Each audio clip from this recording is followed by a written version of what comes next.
Welcome to Burgernomics, demystifying economics with Ross MacDowell.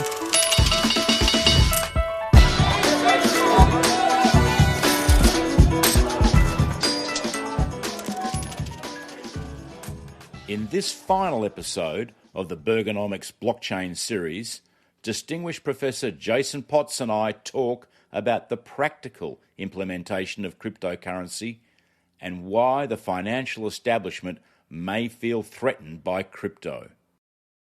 Let's just deal with Australia then, because it would appear we've got a lot of vested interests against a cryptocurrency in Australia. You've got the Macquarie Bank chief executive coming out saying that the regulators can't protect consumers from unscrupulous parties. Yet there's an organisation that would be making a lot of fees and just declared a $2 billion profit. So I think that there's a grain of salt in maybe what they're saying. You've got our own central bank who would probably not wish to have a cryptocurrency because they will lose control, they feel, of monetary policy.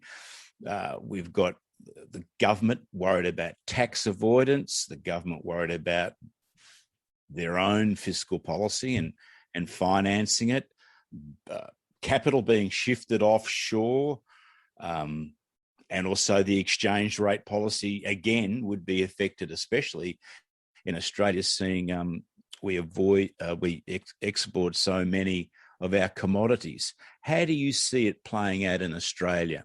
Yeah. So two things there. The first thing is, for the last 100 years or so, we've all gotten used to the idea that there's one money, one country equals one money. There's no reason that has to be true, and historically it hasn't been true. We've had, money is just another economic good. We use it for a savings technology, for a payments technology. We use it for a bunch of different things. And in a pure free market, or a pure free society, citizens and consumers will choose the money that works best for them, that provides safety or identity management, or has nice properties. It's easy to use, whatever. Right. So money is a technology, and you want citizens to choose the best technology. The situation we've had for the last 100 years or so is that by fiat, this is the money you will use. We don't use that for lots of other things. We don't have a sort of national biscuit where this is the biscuit you have to use and says the government, and no other biscuits can exist. But we have this weird situation with money where we have a monopoly, and I use that in the economic technical sense. There's a monopoly on currency issue. So first of all, one way forward is that we enter into a world where there are just mini monies in Australia, and money providing or finance providing organizations compete to introduce the best sort of money, and the Australian Central Bank competes alongside them with the Australian dollar and goes, the Australian dollar is pretty good money. At some point you'll use it for paying taxes, but why not use it for these other things as well? And it just competes in that. So that sort of free banking world, which again describes the 19th, 18th, 17th, 16th centuries in most of the world. With most of human history was that world. It's relatively recently that we've had sort of monopoly or fiat currencies that were legal tender because governments insisted that you use their money and not anyone else's money. So just to think about that, the exceptions to this that prove the rule is there are lots of small, especially city-states or island nations that just use someone else's money. So lots of places in the world use the US dollar, even though they've technically got their own money. So we know about that.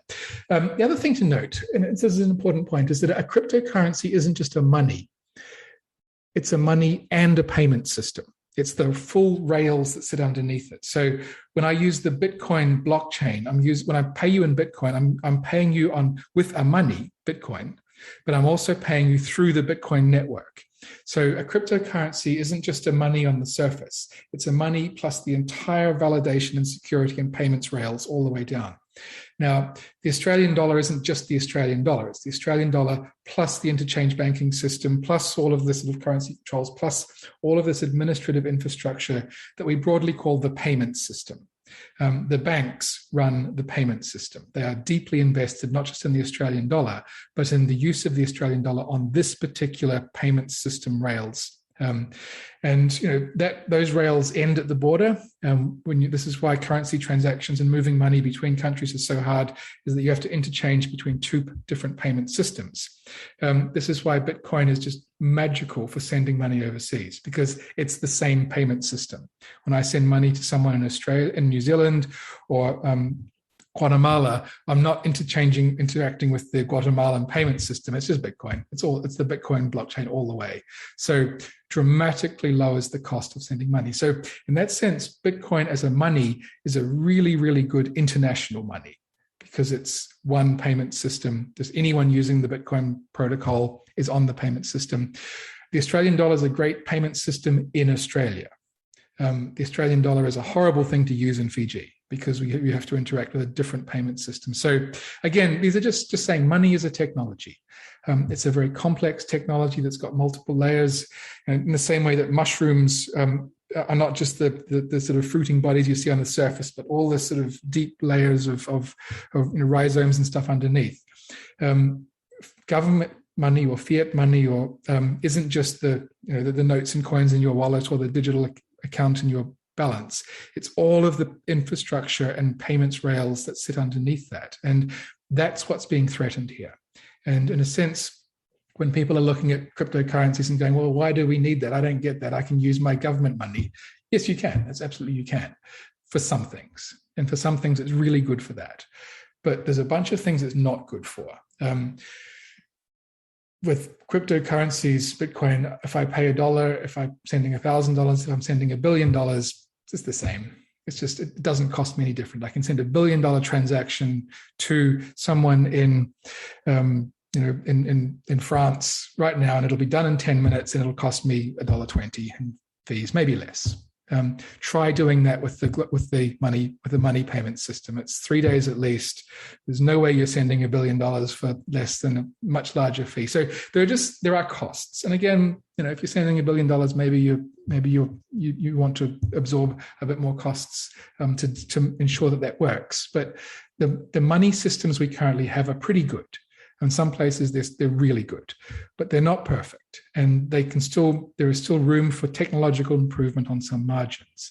And I think this is what cryptocurrencies are, is that they just open the space of technological improvement and innovation in money and payments for some things, right? It works broadly better for international. It works broadly better for anonymity. It works broadly better for some things. Now, again, not everyone benefits from that. The banks definitely don't, and some governments don't.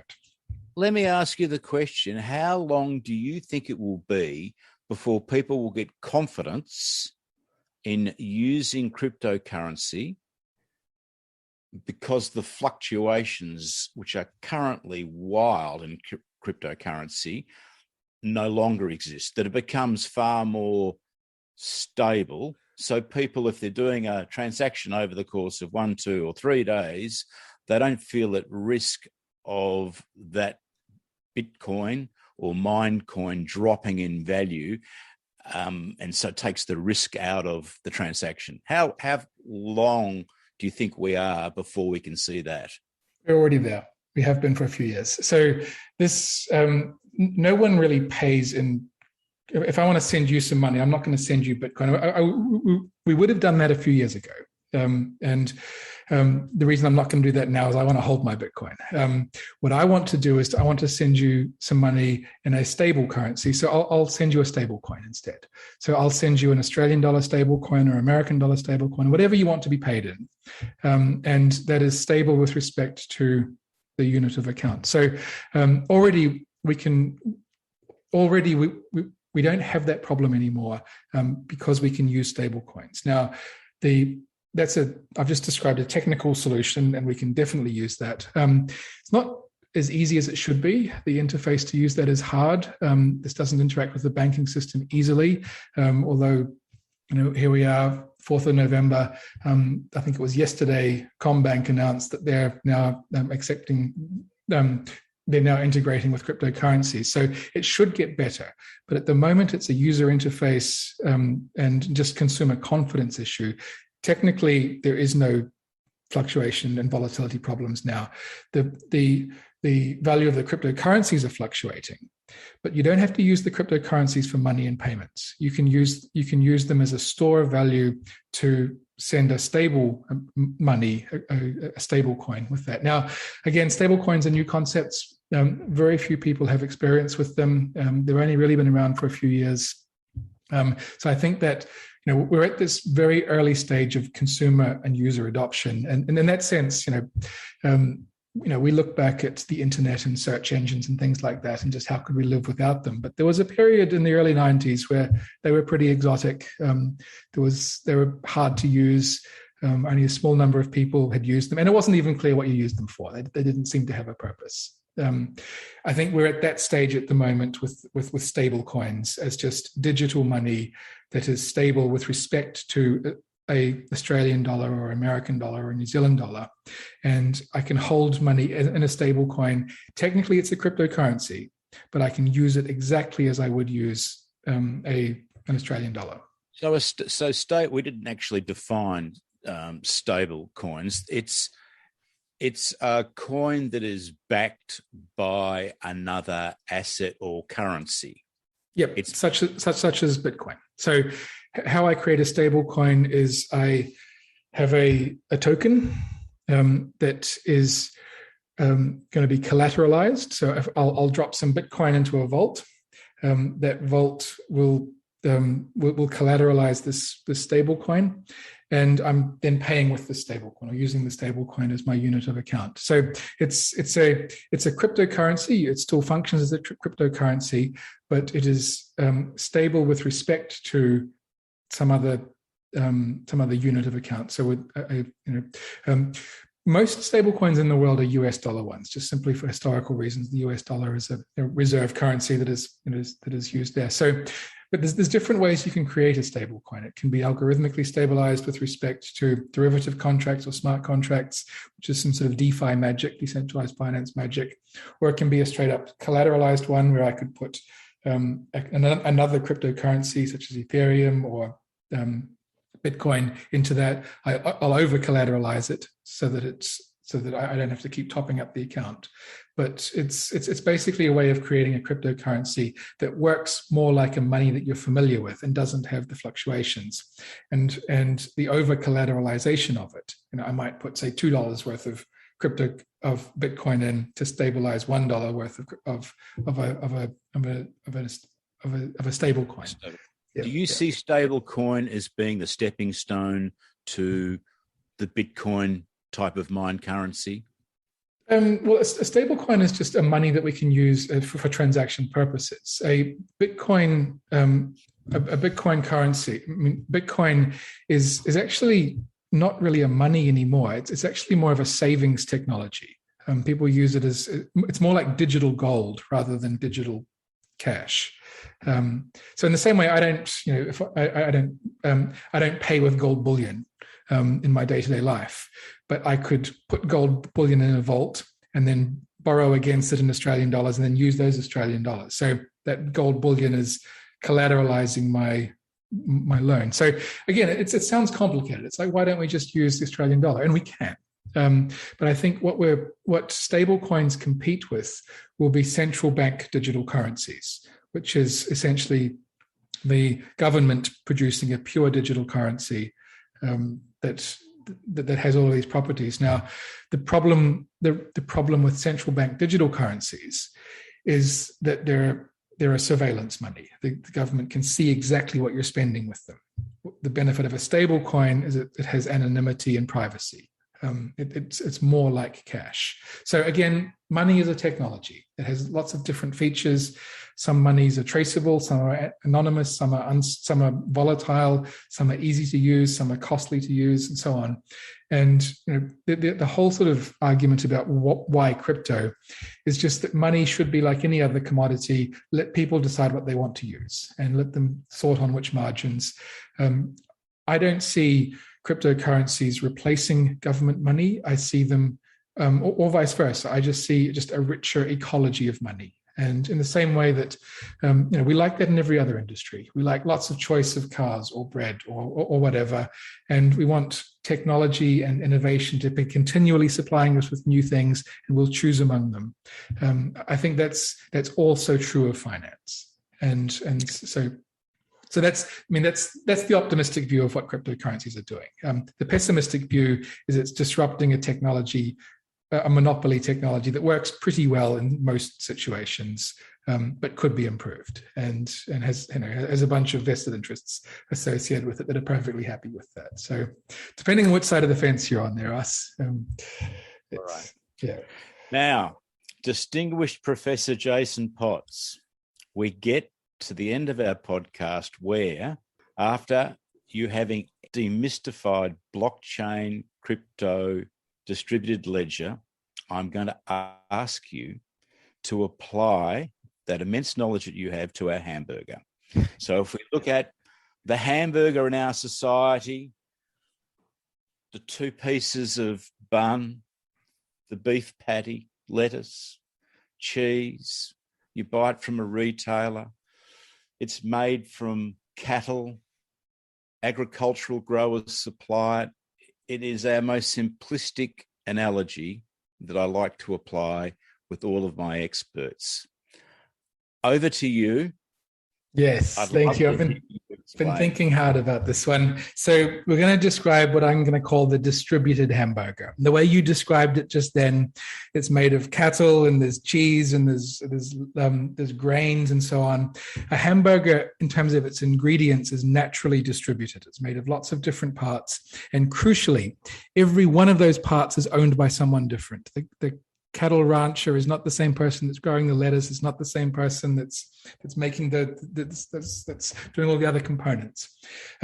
What we do to make a hamburger is we then centralize it. We have a company that buys all of those components and then owns all of those components and assembles the hamburger in a centralized hamburger technology thing, right? And we do that because that's efficient, right? And we can't get the rancher to coordinate with the lettuce grower because that would just be costly and weird. And how what chance have we ever got to get a hamburger?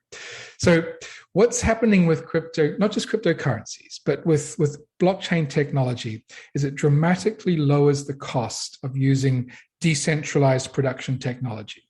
Now, we didn't talk about this in today's podcast, but maybe we'll come back and do it next time, is this concept of DAOs, decentralized autonomous organizations, or just this ability to have the cheese owner own the cheese all the way in till it gets to you, the consumer, without having to sell the cheese to McDonald's or whichever is the centralized firm that took ownership of all of those components and put them together to deliver it to you. We did that for economic efficiency reasons, but in principle, in theory, we don't need to do that. We could have complete decentralized hamburger where the hamburger that comes to you is owned by 27 different parties that supplied each of those things, and then hamburger token that you cash in. The tokenized hamburger then makes automatic payments that go all the way back to the cheese producer and the rancher and so on. And that sort of hamburger protocol that when I buy a hamburger, I buy a token that will give me the right to purchase a hamburger that executes all of these components to come together.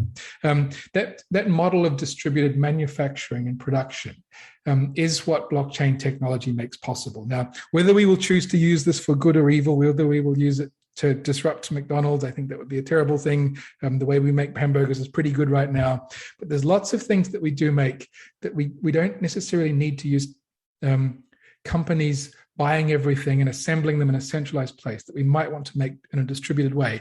An example of this is what we're doing right now. You and I are in different locations, in different places. We've never met before, but we're coming together to do a thing, to produce this podcast. That idea of podcast token, then going out and distributing the rents and rewards and status and whatever else we want to distribute with that. There's just lots of opportunities for distributed production that this technology can do. So the first thing that we thought of with blockchain was, we'll use that for our money. And that was pretty good because money was definitely a use case. But the thing I'm excited about is actually just global manufacturing and global production, that instead of having a whole series of different companies at different stages of a supply chain, where most of what they're doing is checking everyone else's work in order to produce things. We can have distributed production, where ownership of, I grow the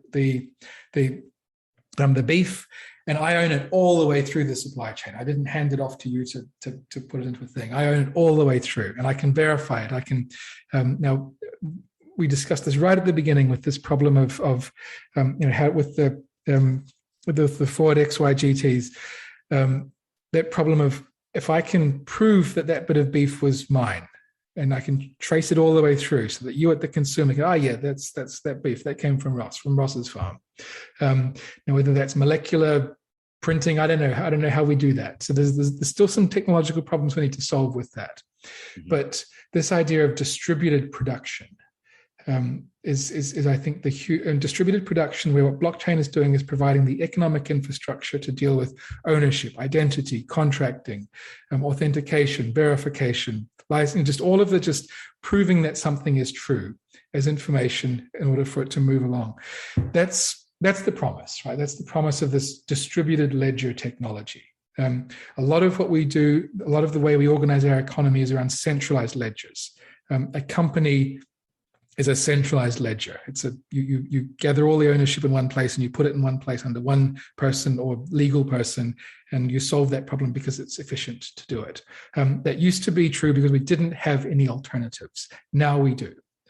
We won't use it for everything. It's not a magical technology that will replace everything. There's lots of things that won't change at all. But for some things, on some margins, this idea of distributed production or distributed coordination, I'm really excited by it, because what it means is it naturally operates on a global scale. It doesn't operate on a national scale or a regional scale or a small scale. This is naturally as big as the internet. And the same thing, the thing about the internet was it was the first truly born global technology. It was wherever you could connect up phone lines and computers. That was where the internet was. It didn't naturally exist in America or naturally exist in Australia. It was wherever connected devices were. Blockchain, cryptocurrencies are the same thing, but just scaled up. So, one way that this is, and I'll end with this point. Blockchain is Web3. It's the third generation of the internet. The first generation of the internet was communication, sending messages, secure messages. The second generation of the internet was social. This was Facebook and Google and these large corporations that we used for putting commerce and value on the internet. But we had to use big companies. The third generation of the internet is we distribute that again. And it's a distributed, it's right there in the title. It's distributed ledger technology. And we're 13 years into this. We're still playing with it. It's still a wildly experimental, crazy technology that often breaks and is weird and has been abused by many people for scams and has been confused by everyone. We're very early still. But once we figure out what are the good uses of this, which I think we're really starting to get a handle on now. This is why I'm excited for the next decade of this. We will start to see some just really quite sort of dramatic improvements, because fundamentally what this technology is it's automation. It's automation of distributed trust. It just enables you and me to work together at much lower cost without us having to be in the same place or working for the same company or me having to check your ID and make sure who you are and so on. I can send you money. We can coordinate. We can just cooperate to create value together at a much larger scale. And the bottom line here is it's cheaper. It's just a cheaper way of doing something that was previously quite expensive. And again, that's all we ever ask for from technology and innovation, is just enable us to do more things better or the same things cheaper. And that's what this is. Professor Potts, that's a fantastic end to our podcast. You've done a great job in demystifying what most people don't understand. So thank you and congratulations on doing that. Absolutely my pleasure, Ross.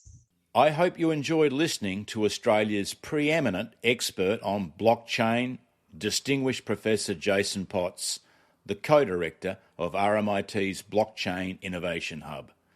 Jason makes blockchain, distributed ledgers and cryptocurrencies far less threatening than what we read about in the mainstream media.